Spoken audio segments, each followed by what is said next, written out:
Hello everyone.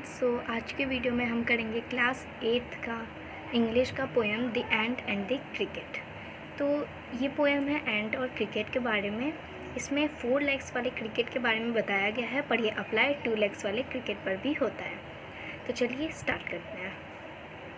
A silly young cricket, accustomed to sing through the warm sunny month of gay summer and spring, began to complain when he found that at home his cupboard was empty and winter was come। तो मतलब एक थोड़ा बेवकूफ़ सा cricket था जो accustomed का मतलब होता है आदत होना, उसे गाना गाने की आदत थी। जब गर्मियों का मौसम था तो वो हर टाइम गाना गाता रहता था, लेकिन अब उसने कंप्लेन करना स्टार्ट कर दिया था जब उसने अपने घर में कबर्ड में विंटर में खाने के लिए कुछ भी नहीं पाया। मतलब उसका कबर्ड था वो पूरा खाली था, उसमें खाने के लिए कुछ भी नहीं था। Not a crumb to be found on the snow covered ground, not a flower could he see, not a leaf on a tree. तो क्रम्ब का मतलब होता है कोई भी छोटा सा टुकड़ा खाने का, जैसे एग्जाम्पल के लिए पीस ऑफ ब्रेड। तो मतलब एक पीस ऑफ ब्रेड भी अवेलेबल नहीं था खाने के लिए। हर तरफ बर्फ़ जमी हुई थी, मतलब ज़मीन थी वो पूरी बर्फ़ से ढकी हुई थी। और जब उसने आसपास देखा तो उसे कहीं फूल भी नहीं दिखा और ना ही किसी पेड़ पर पत्तियाँ थी। तो इसका मतलब क्या है, ठंडी आ चुकी थी, विंटर आ चुकी थी। Oh what will become says the cricket of me. तो क्रिकेट कहता है कि ओह अब मेरा क्या होगा, क्योंकि उसने तो अपने खाने के लिए कुछ बचाया नहीं था। At last by starvation and famine made bold, all dripping with wet all trembling with cold, away he set off to a miserly and to see if to keep him alive he would grant. तो इसमें क्या, starvation का मतलब होता है भूख से मरी हालत होना। तो स्टार्वेशन और फेमाइन ने उसे मजबूर कर दिया था कि वो किसी के पास जाए और कुछ मांगे खाने के लिए। तो इतनी ठंड में वो कपकपाता हुआ माइसरी आंट के पास जाता है, कंजूस चींटी के पास।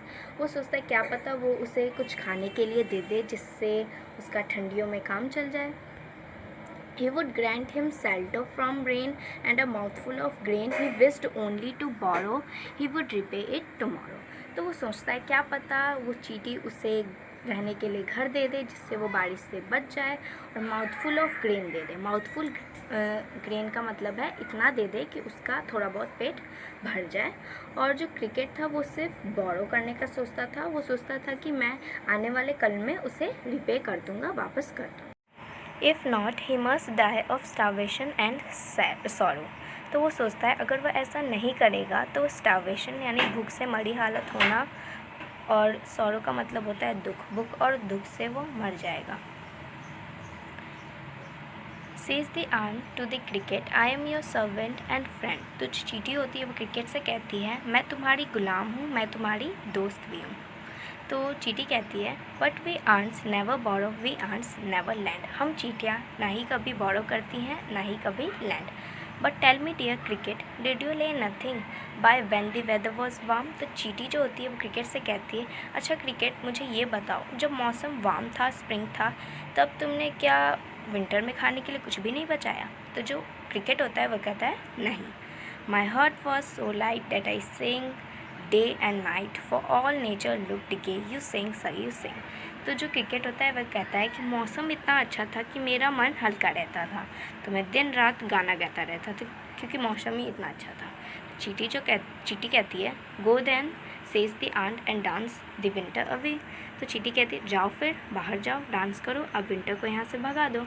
Thus ending, he hastily lifted the wicket and out of the door turned the poor little cricket. Fox called this a fable.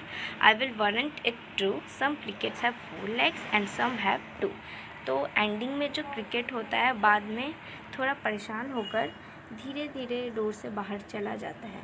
तो पोएट हैं वो कह रहे हैं कि लोग इसे स्टोरी कहते हैं मगर मैं इसे सच मानता हूँ, क्योंकि जो कुछ क्रिकेट्स होते हैं उनके 4 लेग्स होते हैं और कुछ क्रिकेट के 2 लेग्स होते हैं। तो यहाँ पे 2 लेग्स वाले क्रिकेट का मतलब है ह्यूमन। जैसे कि ह्यूमन है वो अपने फ्यूचर के लिए प्रिपरेशन नहीं करके रखते और बाद में उन्हें बहुत प्रॉब्लम होती है, तो इसलिए हमें फ्यूचर के लिए भी प्रिपरेशन करके रखनी चाहिए। तो ये थी हमारी पोएम। अगर आपको इसके क्वेश्चन आंसर चाहिए तो कमेंट में बता देना। सो बाय गाइस।